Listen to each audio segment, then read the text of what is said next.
David le fascinaba estar con el pueblo del Señor, en la casa del Señor. Y ciertamente, hermanos, que es que hay un gozo verdadero en el corazón con los hermanos. Eso es una obra del Señor. No se puede pensar sino en una obra del Señor. Leamos todos el Salmo 2, hermanos. Al músico principal sobre Seminit, Salmo de David. Salva, oh Jehová, porque se acabaron los piadosos, porque han desaparecido los fieles de entre los hijos de los hombres. Habla mentira cada uno con su prójimo. Hablan con labios lisonjeros y con doblez de corazón. Jehová destruirá todos los labios lisonjeros y la lengua que habla jactanciosamente. A los que han dicho, por nuestra lengua prevaleceremos, nuestros labios son nuestros. ¿Quién es Señor de nosotros? Por la opresión de los pobres, por el gemido de los menesterosos, ahora me levantaré, dice Jehová. Pondré en salvo al que por ello suspira. Las palabras de Jehová son palabras limpias, como plata refinada en horno de tierra, purificada 7 veces. Tú, Jehová, los guardarás de esta generación, los preservarás para siempre. Cercando andan los malos, cuando la vileza es exaltada entre los hijos de los hombres. Señor nuestro, acompáñanos, por favor. Te doy gracias por poder estar con mis hermanos esta noche, por haberles traído con bien. Gracias por haberles acompañado.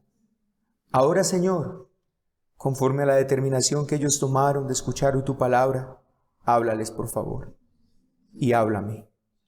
Te rogamos de la necesidad que hay en nuestros corazones de ser enseñados por ti. Cristo, enséñanos. Queremos que tú nos enseñes esta noche, Cristo. Queremos que tú nos instruyas en tu verdad. Queremos ser ovejas que oyen tu voz y te siguen. Háblanos con claridad, Maestro nuestro, Señor nuestro. Y que tu palabra entonces, Dios mío, como oraba ahora mi hermano, nos saque de aquí con consuelo, con ánimo, pero también, Señor, con exhortación. Te lo rogamos en el nombre de Jesús. Amén. Hermanos, antes de comenzar nuestro estudio del Salmo 12, quisiera que meditáramos en una persona, que pensáramos en esta persona. Es una persona en la cual yo constantemente pienso. Tiene nombre, su nombre es Adán. Adán. Muchas veces he pensado en la vida de Adán y realmente yo pienso que la vida de este varón tuvo que haber sido una vida muy difícil. Muy difícil. ¿Por qué, hermanos? Porque este hombre pudo percibir el mundo desde 2 ángulos diferentes, pero completamente opuestos entre ellos. Primero, él estuvo en aquel paraíso creado por Dios. Así que imagínese, es el único que ha tenido esa oportunidad de estar en el paraíso que Dios creó. Ese paraíso que la Biblia dice que es bueno en gran manera, que es bueno en gran manera. Allí donde no había maldad, allí donde no había enfermedad y donde todo estaba lleno de la gloria de Dios. Allí vivió Adán. Según el relato de Génesis, este hombre pudo ver y disfrutar de ese paraíso por un tiempo. No sabemos si fue largo tiempo, no sabemos si fue corto tiempo. Yo creo que el tiempo más bien fue breve, pero allí estuvo. Y sea el tiempo que haya estado, seguro que este hombre tenía momentos imborrables en su mente. O sea, piense lo que ese hombre pudo haber vivido en ese poco largo tiempo que haya estado ahí, caminando por el paraíso con Dios, sin haber percibido maldad, sin que su mente se diera a cosa mala. Pero en un instante todo cambió para ese hombre. En un instante, hermanos, todo cambió para ese hombre. Pasaría de un mundo llamado paraíso, sin enfermedad, sin dolor, pasaría inmediatamente a un mundo difícil y hostil, lleno de dolor, lleno de enfermedad y lleno de muerte. Mediten eso un momento, hermanos. Mire, él mismo tiene que presenciar cómo uno de sus hijos mata a otro de sus hijos.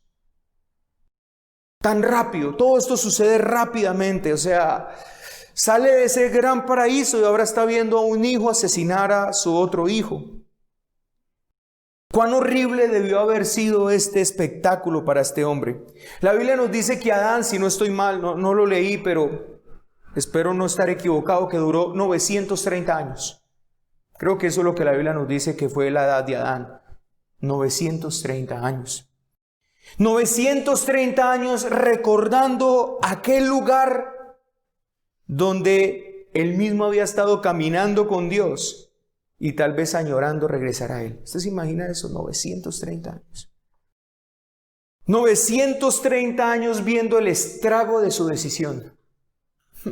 Ustedes pueden pensar en el peso que este hombre pudo haber llegado a sentir sobre su vida, viendo cómo toda una civilización se levantaba contra Dios. ¿Por qué? Porque nos habla la Biblia antes del diluvio de una civilización llamada la civilización cainita, en Génesis capítulo 4 en adelante. Y lo tremendo es que la cabecilla de esta civilización era su propio hijo.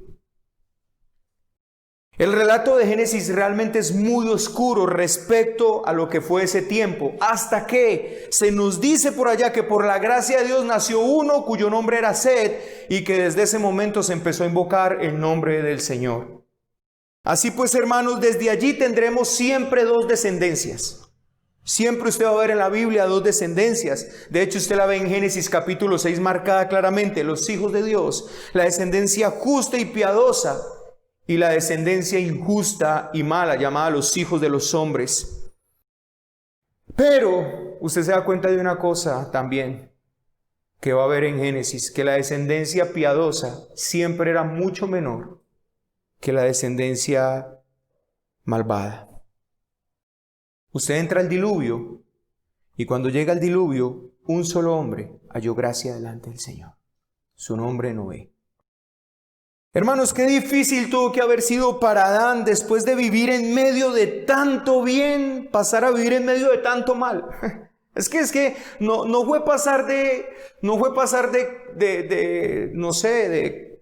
Canadá a Estados Unidos o de Canadá a Colombia, hermano, en todo lado, no importa donde usted vaya, no importa si va a Noruega, país tan lindo Noruega, usted lo puede ver y dice, uy, qué hermoso, pero allá hay mal. Así que no fue pasar de un poco de mal a mucho mal, fue pasar donde no había nada de mal, nada de maldad, nada de malos pensamientos, a pasar a todo el mal posible. Qué difícil tuvo que haber sido para este hombre experimentar los sentimientos malignos levantarse en su propio corazón. Piense eso. Él nunca había sentido un mal pensamiento, nunca había tenido un mal deseo, y de pronto en un momento u otro empezar a sentir ese infierno que se levantaba dentro de él. Qué difícil debió haber sido para ese hombre. Y pienso que esta dificultad entonces se agravaba más cuando él sabía que por su culpa el mundo estaba así como estaba. Ahora, ¿qué tiene que ver esto con el Salmo de hoy? Bueno, tiene que ver algo, hermanos, o tal vez mucho. Que en este Salmo que usted y yo estamos leyendo hoy, le voy a decir de qué está enseñando este Salmo y qué va a hablar este Salmo.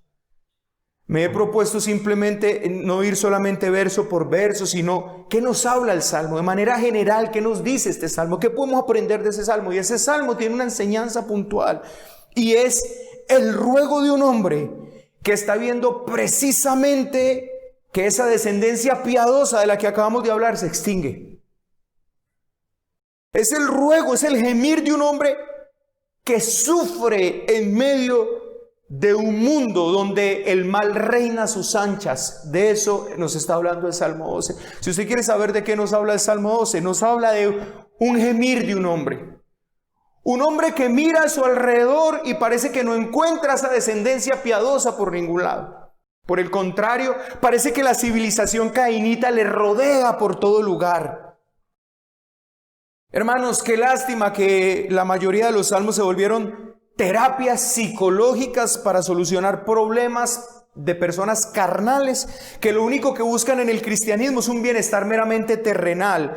Pero si usted y yo hemos seguido con juicio en los salmos hasta aquí, nos daremos cuenta que hay un hilo conductor en casi todos los que hemos mirado, y es que es como un hombre lucha contra el mal que se levanta no solo en él, sino a su alrededor. Es un hombre que clama al Señor, que pide porque el mal le acecha, porque le persigue hasta las cuevas.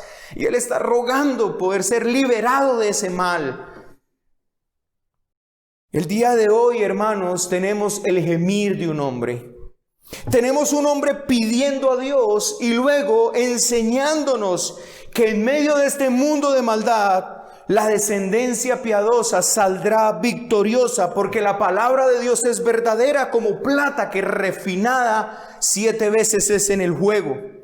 Y hermanos, aunque parezca que el mal está cubriendo toda la tierra, aunque parezca que Mordor se extiende sobre los confines de la tierra, hermanos, en un solo momento el Señor se levantará y hará que el mal cese y que la justicia perdurable se establezca por siempre. De eso nos está hablando el Salmo. El Salmo es el gemir de un hombre que le pide a Dios que le salve porque ya no está viendo piadosos. Y el Señor le responde y le dice que Él va a salvar a los piadosos. De eso está hablando el Salmo. Así que hoy, hermanos, y yo tenemos primero un motivo para orar, como lo vamos a mirar en el Salmo en el día de hoy, pero también una esperanza de que esa oración será respondida como le fue respondida al salmista. Esta es pues la enseñanza general de este Salmo. Un hombre que clama, un hombre que gime al Señor, un hombre que está tal vez desesperado porque mira a su alrededor y ve el mal creciendo. Y dice, Señor, ¿y los piadosos dónde están? Señor, si acaban los piadosos, sálvanos. Y el Señor le dice, yo los voy a salvar. Ahora, entonces miremos un poco de detalle tal vez y saquemos unas aplicaciones importantes para nosotros como descendencia piadosa. Me voy a estar dirigiendo siempre a una descendencia piadosa, como creo que son los miembros de Solo Su Gracia, una descendencia piadosa. Vamos a ver 4 sencillos puntos. Primero, ¿quién clama aquí? ¿Quién pide aquí? Segundo, ¿por qué pide? ¿Cuál es la causa por la que pide? Tercero, la esperanza segura que se le da en su gemir o el socorro seguro que se le va a dar. Y la cuarta, la promesa a ese clamor. Eso será lo que veamos hoy rápidamente, hermanos, en este salmo. ¿Quién clama? ¿Quién clama aquí? ¿Quién está pidiendo? Hermanos, ¿es importante saber quién está pidiendo? Sí, es importante quién está pidiendo porque es necesario mirar. Si usted y yo nos identificamos con él, es David. David es el autor de este salmo. Ahora, ¿quién es David? Según la Biblia, es un hombre conforme al corazón de Dios. Y yo quisiera que usted y yo aterrizáramos eso. ¿Qué significa ser un hombre conforme al corazón de Dios?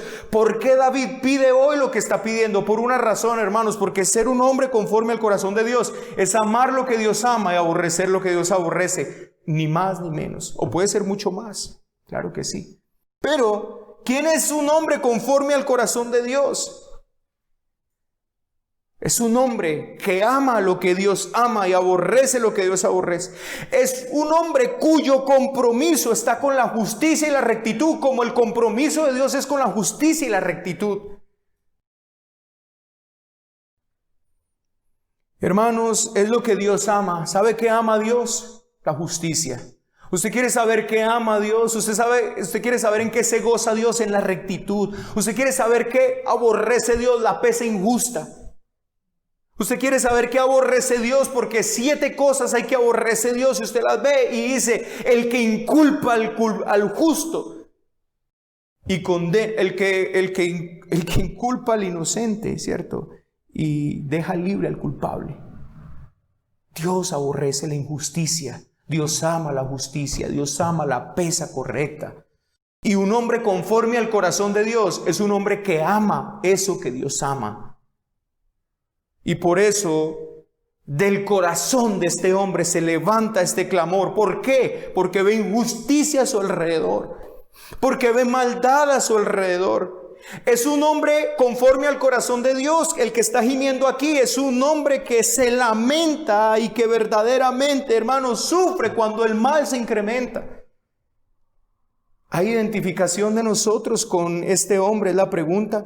¿Tiene una aflicción en el corazón como lo narra la Biblia del justo Lot? ¿Qué pasaba con el justo Lot? Hombre que también es visto como justo en la palabra de Dios. Un hombre, hermanos, que por la gracia de Dios le despertó. Y cuando él despertó se dio cuenta y tal vez dijo, ¿yo qué hice? ¿Cuál fue la decisión que tomé? Y por la decisión que tomó años atrás se vio envuelto en medio de una ciudad perversa y malvada como Sodoma y Gomorra. Porque cuando Abraham le dijo, para donde tú te quieras ver, él dice que vio todo el verdor de la llanura y se dejó llevar por eso. Y en un momento él se dio cuenta, tal vez por la gracia de Dios, en dónde estoy yo debido a mi decisión.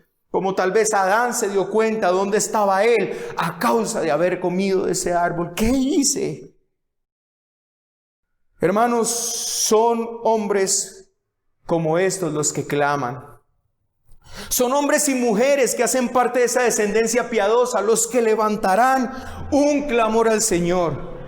Hermanos, sé que usted ya inmediatamente el Señor empieza a dirigir nuestros corazones esta noche y nos está conduciendo a dónde quiere llevarnos. La primera pregunta que usted tiene que responder es, ¿te identificas con el salmista? Segundo, ¿cuál es la causa?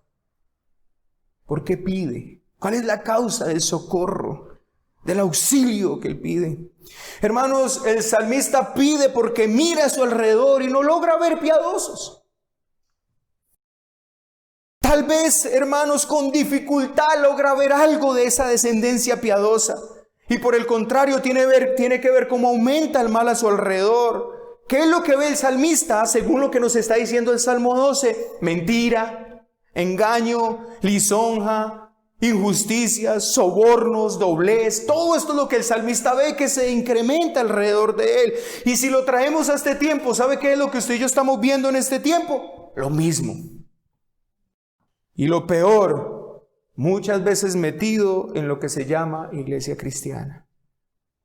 Mentira, engaño, lisonja, traición, soborno, doblez. Todo lo que es injusto es lo que el salmista está viendo alrededor de él. Así, hermanos, que este es el motivo, la razón por la que el salmista clama. Amado hermano, yo quiero que somos conscientes de cómo el mal se está incrementando a nuestro alrededor. Usted es capaz de ver, hermano, los titulares de las noticias y ver cómo el mal ahora se muestra tan abiertamente en medio de nosotros. Todo lo moralmente pecaminoso es aceptado en nuestra sociedad de la misma manera que en el tiempo de Lot, hermano. Todo lo que es incorrecto delante de Dios, todo lo que es injusto, todo lo que Dios aborrece, es lo que hoy el mundo está aceptando como recibido, como buenos valores, como lo que se defiende en este tiempo, hermanos.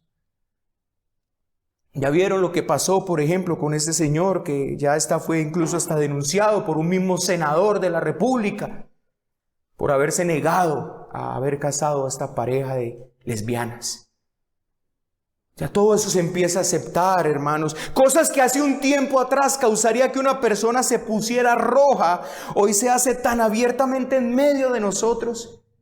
Prácticamente, hermanos, que uno no puede salir a una vuelta sin que se encuentre con la inmoralidad de frente. Usted sabe de lo que estoy hablando, usted sabe que es verdad. Hermano, usted puede estar en la televisión viendo el programa más noble, un documental de animalitos, y te sacan una propaganda y te meten el mal dentro de la casa. Te vomitan maldad en tu casa y tú sabes de qué estamos hablando. La pregunta es, ¿lo puedes ver o eso para ti es algo muy normal? Esa es la pregunta. Pero el problema, hermanos, no es tanto el mal que está en los aires. Desde que Satanás está en este mundo, desde que decidió rebelarse contra Dios, él es el príncipe de la potestad de los aires, el mal está en los aires. El problema es que cada vez hay menos personas que no sucumben ante este mal. Ese es el problema. Mal lo tenemos desde que Satanás se rebeló. El problema está, hermanos, que cada vez más este mal es visto como bien. Cada vez más lo dulce es amargo, cada vez más, hermano, el día se volvió noche. Pastores que se desvían, cristianos que abandonan el camino, familias que son destruidas. Y justo allí en medio de todo este panorama nos encontramos nosotros. Y la pregunta es esta, ¿nos importa? Esa es la pregunta. ¿Realmente, hermanos, nos importa? Iglesia, deseo hacer una pregunta y quisiera que usted la respondiera con toda sinceridad esta noche. No me la responda a mí, respóndesela a usted en su corazón. Cuando uno ve personas como Claudia López o el señor Petro o cualquier otro que abiertamente son hombres o mujeres que van en contra de todo lo que es moralmente bueno, ¿nos preocupa eso? ¿O nos preocupa que vuelvan a Colombia en un estado socialista que nos lleve a una pobreza como Cuba y Venezuela? ¿Qué es lo que nos preocupa? Nos preocupa la decadencia moral a la que puede llegar esta nación teniendo esos gobernantes. Y no estoy defendiendo al resto. Simplemente que ellos abiertamente manifiestan su odio contra Dios, contra todo lo que es justo, bueno, moralmente hablando. Claudia López se llama la incorruptible. Puede ser incorruptible políticamente, pero es corrupta moralmente. Pero la pregunta es, ¿nos importa eso? ¿O nos importa que Petro llegue allá porque entonces rápidamente vamos a llegar a un estado socialista y nos vamos a empobrecer? ¿Qué es lo que realmente nos preocupa, hermanos? ¿Por qué es que no quisiéramos tener a un hombre allá? Nos preocupa nuestros bienes, nos preocupa que empiecen a expropiar, expropiese y le quiten lo que es suyo. O nos preocupa realmente, hermano, la decadencia moral que esto puede llegar a traer sobre nuestra nación. Porque una vez que Dios entrega una nación en manos de la decadencia moral, hermanos, una nación que está resuelta a Dios a destruirla. ¿Entendemos eso? Es lo que realmente nos preocupa, hermanos. No lo sé. Respóndase usted en su corazón. Me temo que la preocupación de muchos cristianos es precisamente un asunto político y económico, pero no un asunto moral, hermanos. Somos de aquellos que realmente ven cómo los principios de Dios son pisoteados y gemimos. Esa es la razón por la que el salmista gime. ¿Sabe por qué? Porque la justicia está siendo pisoteada, pero yo no lo sé. No sé, hermanos, si vemos el mal alrededor de nosotros y si por lo menos lo detectamos, porque si no lo detectamos, ¿cómo gemimos? Pero deseo que mire, hermanos, que el clamor de un justo siempre será ese: Señor, se acabaron los piadosos. Comencé la historia con Adán por una cosa importante, hermanos, y aquí viene. Adán vivió en el mundo de Dios, caminando con Dios. Él vio todo lo bueno al estar cercano a Dios. Pregúntese esto: ¿cree usted que Adán pudo vivir en paz 930 años?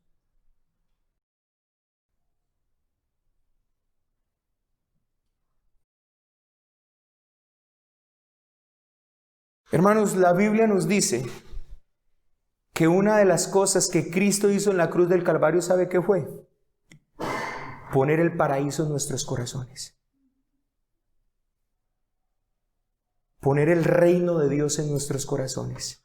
Por eso está la parábola, que el reino de los cielos es semejante a una mujer que puso levadura en un pedazo de masa y hasta que toda la masa fue leudada. ¿Qué está diciendo allí esa parábola nuestro Señor? ¿Sabe qué está diciendo? Que cuando el reino de Dios llega a la vida de una persona, se empieza a extender en toda la vida de esa persona, hasta que toda la vida de esa persona está llena del reino de Dios. Hermano, estás lleno del reino de Dios y puedes ver verdaderamente a tu alrededor cómo todo es contrario a lo que hay por dentro de ti, y por eso gimes. Esa es la pregunta. Por eso, ¿usted cree que Adán, después de haber vivido todo lo que vivió, hermano, pudo haber estado en paz viendo a su hijo matar, viendo cómo una civilización se levantaba, viendo cómo Nimrod se levantaba incluso, hermanos? Bueno, creo que Nimrod fue posterior, pero bueno, todo ese mal que se levantó antes del diluvio en Génesis capítulo 6. Hermanos, este reino de Dios en nosotros es creciendo, ha crecido en tu corazón. Mi hermano, has visto cómo el Señor sembró el paraíso en tu vida y por eso, entonces tú gimes por lo que está pasando. Mira, hermano, ¿sabes cómo yo he llamado a lo que está pasando en este? Pienso que tal vez, yo quiero que usted haga una pregunta. Si usted tuviera hoy salud y dinero, ¿por qué gemirías? Si usted no tuviera ninguna necesidad física, si si usted hoy disfrutara de un cuerpo tan sano que nunca visite un médico, que no se enferma nunca. Hay personas que son robustas, fuertes. No han visitado a un médico. Yo tengo un tío, tiene como 70 años y yo creo que nunca ha ido a un médico.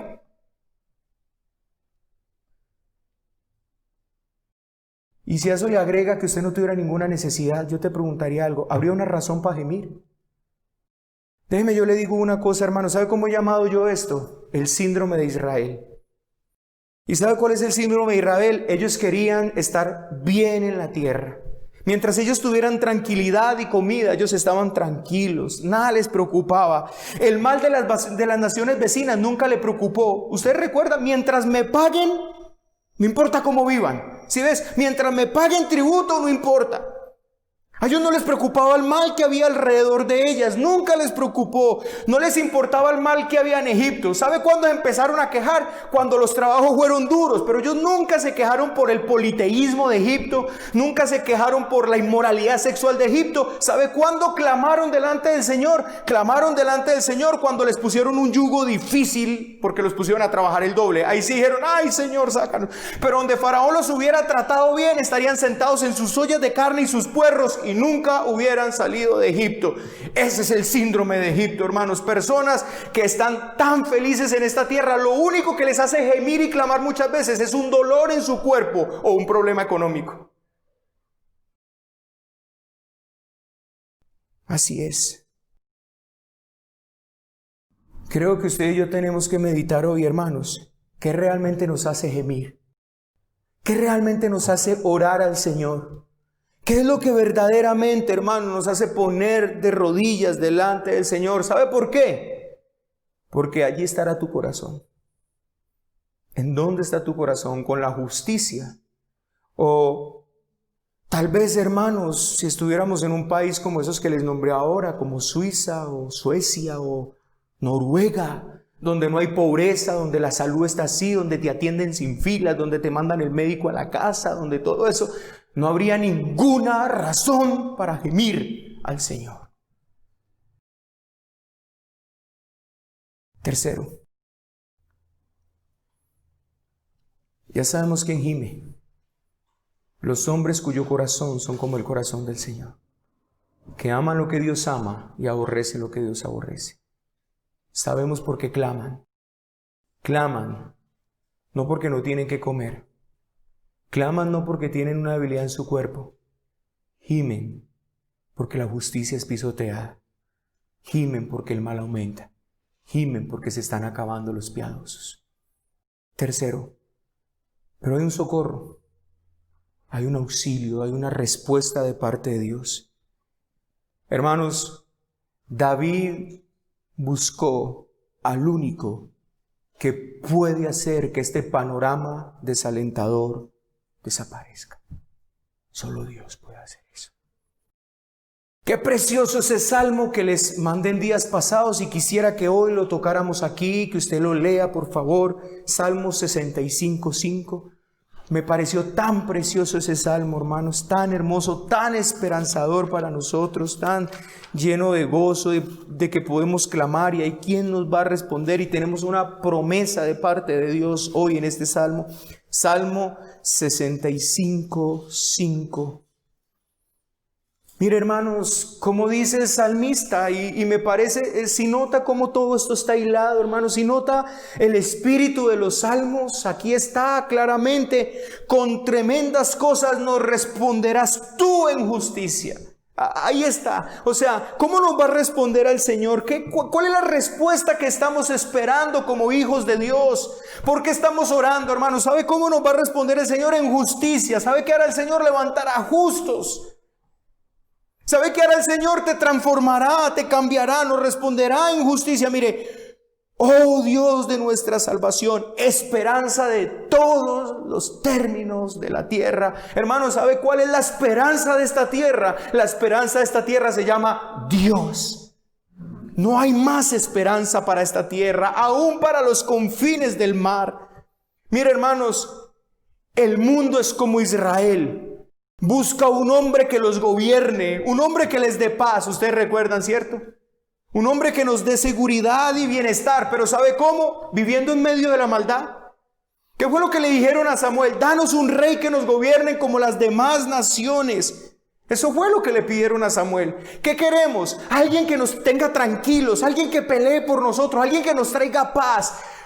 Ellos no querían que hubiera justicia a su alrededor. Ellos querían vivir en su miseria, pero tranquilos. Hermanos, eso sigue en el corazón de los hombres. Por eso un día Dios volverá a dejar que a este mundo lo reine un Saúl. Eso es lo que dice la Biblia. Hermanos, llega el momento en que un hombre gobernará todo este mundo. Habrá una hegemonía mundial que prometerá seguridad, paz, tranquilidad y prosperidad, que eso es lo que el mundo busca. ¿Sabe qué ha generado esta pandemia? Hermanos, ya empezó claramente a hablar. Necesitamos un dirigente mundial. Eso es lo que el mundo está buscando. Necesitamos a alguien que nos saque de esta situación. Necesitamos a alguien que pueda dar soluciones rápidas. Necesitamos a alguien que acabe con la guerra. Necesitamos a alguien que pueda solucionar los problemas económicos. Y quiere que les diga una cosa, un día Dios se los va a dar. Pero la Biblia nos advierte precisamente esto. Cuando digan paz y seguridad, entonces vendrá sobre ellos destrucción repentina, como los dolores de la mujer encinta, y no escaparán. Pero Dios ha dado un rey, hermanos. Un rey que gobierna a su pueblo en santidad y justicia. Un pueblo que lleva a su pueblo a que camine, un rey que lleva a su pueblo a que camine rectamente. Hermanos, un pueblo que no esté conforme a este mundo. Y conforme en este mundo, por muy bien físicamente que se esté. ¿Sabe cuál es el pueblo que está levantando el rey que ha levantado el Señor? Un pueblo que en medio de todo el bienestar que puede tener, que en medio de toda la salud, toda la prosperidad que puede tener, gime por justicia. Gime para que nuestro Dios acabe con el mal. Solo Dios puede hacer esto, hermanos. El hombre no. Por eso, iglesia, clamemos al que puede hacer mucho más de lo que usted y yo podemos pensar o imaginar. Usted y yo debemos clamar pidiendo que nos auxilie a Él, dándonos hombres piadosos. Hermanos, hombres pastores que dirijan a su pueblo, como el Señor dice, no para este mundo, sino para el venidero. Hermanos, hombres que no estén seducidos con los afanes de este mundo, sino que tengan un compromiso con la justicia y la santidad.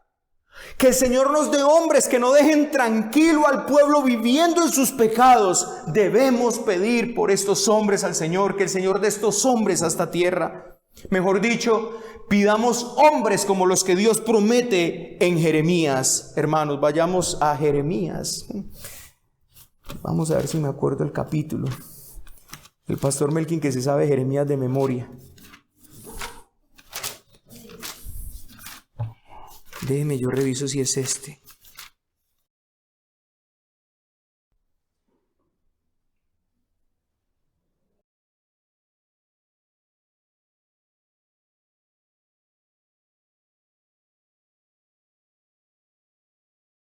Perdón, hermanos, que no apunte el capítulo.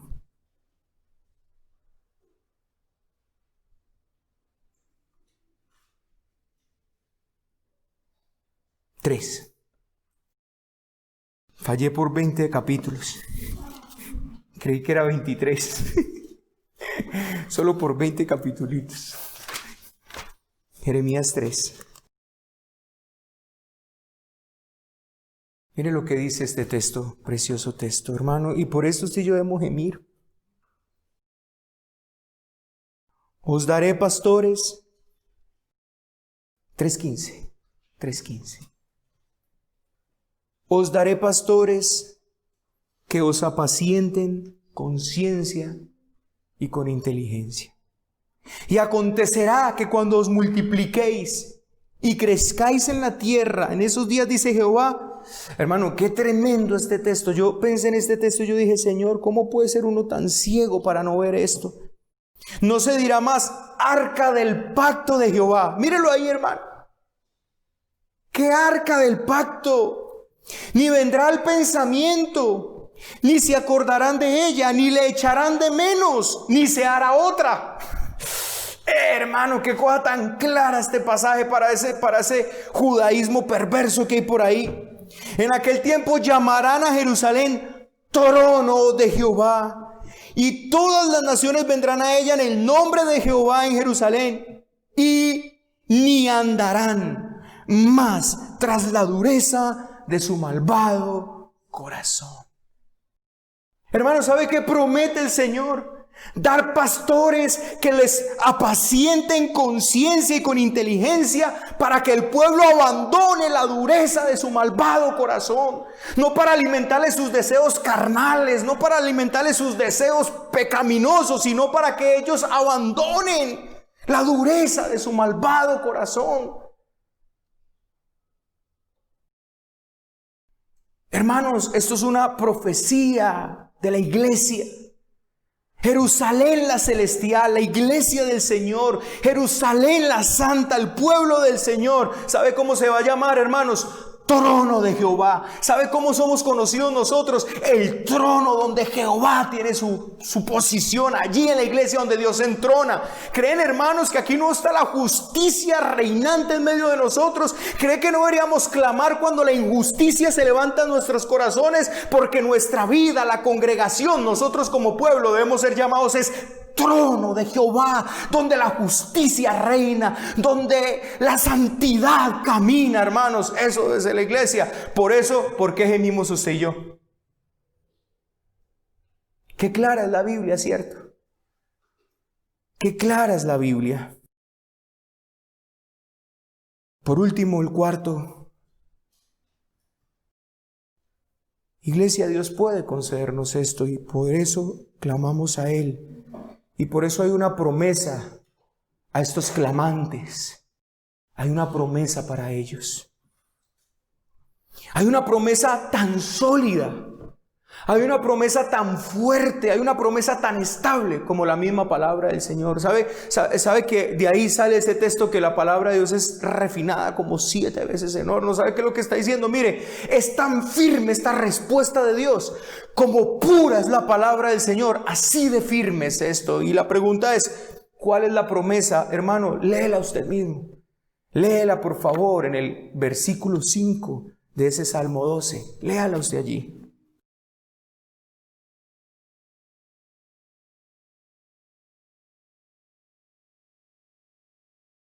Mire lo que dice: por la opresión de los pobres. ¿Por el qué? ¿Por el qué, hermanos? Gemido. ¿De quién? De los menesterosos. Ahora me levantaré, dice Jehová. Y mire lo que dice. ¿Qué dice? Pondré en salvo al que por ello suspira. Qué preciosa, hermano, promesa. ¿Quieres hoy tener una razón por la cual gemir y suspirar? El Señor te promete que a todos los que gimen y suspiran por el bien, por la justicia, el Señor les salvará.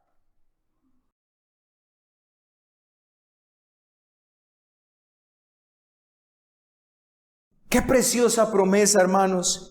Que Dios pondrá a salvo de este mundo malvado a todo aquel que suspira por la justicia. ¿Sabe cómo sabes tú, hermano, si eres un guardado del Señor? ¿Sabes cómo sabes tú, hermano, que el Señor te va a guardar hasta el fin? Ha de poner en ti un fuerte deseo por el bien, por la justicia, por lo recto, por lo honesto, por lo santo. Eso es característico de la descendencia piadosa. Qué, hermanos, promesa tan hermosa de todo aquel que suspira por la justicia, que desea la verdadera paz. ¿Cuál paz? Aquella que brota de ser perdonados, aquella que brota de que sus pecados fueron quitados, aquella paz que viene, hermanos, de que la tierra se llena de piadosos temerosos de Dios. Qué bendición, hermano, fuera una nación dirigida por un hombre piadoso y temeroso. ¿Cómo estaría uno lleno de gozo, de paz, de tranquilidad, dirigido por un hombre piadoso, temeroso del Señor? Qué bendición ustedes, familia. Qué bendición para una esposa. Qué tranquilidad para una esposa cada día saber que tiene un esposo temeroso que guía a su familia en temor del Señor. Pero imagine una mujer que está cada mañana: ay, Señor, ¿cómo lucho contra esto? ¿Cómo lucho contra esto otro? Qué paz traen los piadosos a la tierra, ¿cierto? Qué paciente una mujer al tener un piadoso al lado. Qué paciente un hijo al saber que su padre lo está guiando correctamente. Qué paz trae la piedad, hermano, a las familias.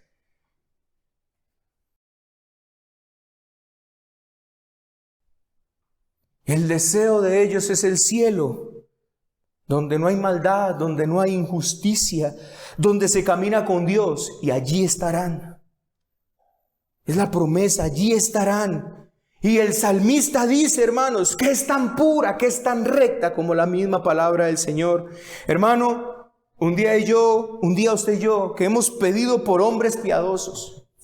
Un día usted y yo que hemos gemido por la justicia, para que el Señor termine con el mal. Nuestra oración será escuchada a la perfección. Usted debe saber eso, hermanos. Y la tierra estará llena solo de piadosos. Usted puede imaginarse, hermano, una tierra llena de piadosos, donde no hay mentira, engaños, lisonjas, traiciones. Donde un hermano le diga algo a uno y uno inmediatamente lo crea. Donde no tenga que firmar sobre mármol. Ah, hermano, qué delicia cuando ese día llegue. Pueden ustedes pensar en un momento, hermano, en la cara de Adán, cuando el Señor vuelva a restaurar todas las cosas como eran antes.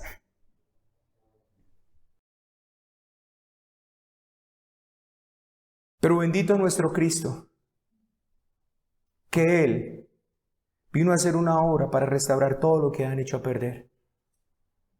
Y en Cristo tenemos hombres piadosos. ¿Eres uno de ellos? Es la pregunta. ¿Eres una de ellas? Si es así, entonces haces parte de la descendencia justa. Y entonces hoy debes y debemos clamar al Señor más que nunca, hermanos, para que nuestro Señor llene de justos la tierra. Esa es la promesa. Y Él la cumplirá. Tan perfecta es esta promesa como la palabra de Dios es perfecta. Oremos.